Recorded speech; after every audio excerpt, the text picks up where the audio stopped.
Now, we want to break away from the crisis in Japan for just a moment and tell you about the deteriorating situation in the Middle East.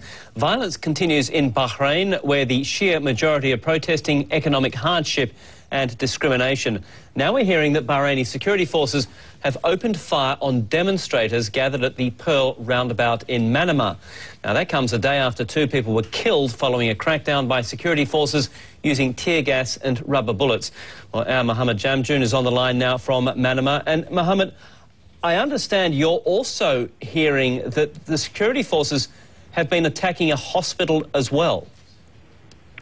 That's right, Andrew. Just a short while ago, we spoke with 2 doctors at the Salmania Medical Complex. That's one of the main hospitals here in Manama.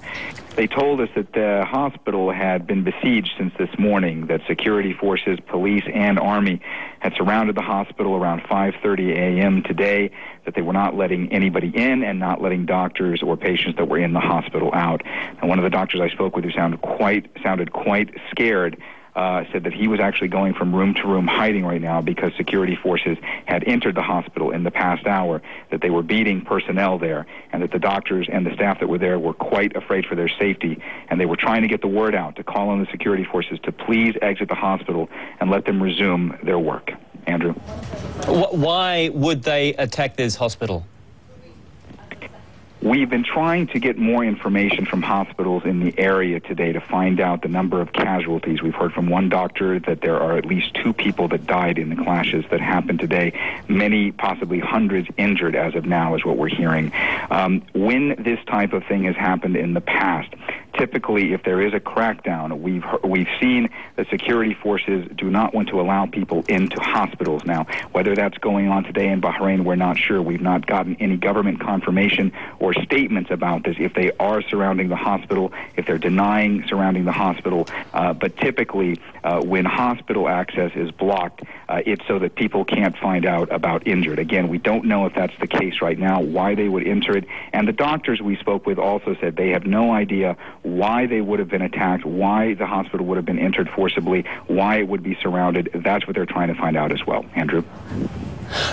Been days of this crackdown now, Mohammed. Is it clear whether Saudi troops have been involved in any of this activity? Saudi officials have told me in the past 48 hours that the troops that they sent in as part of the Gulf Cooperation Council force, that they are not involved in trying to do any kind of anti-riot policing, that they are not going to confront demonstrators. Yesterday, the GCC released a statement saying that their forces were protecting 2 installations in the country south. We don't know where those troops are today. We've not heard anything further on that.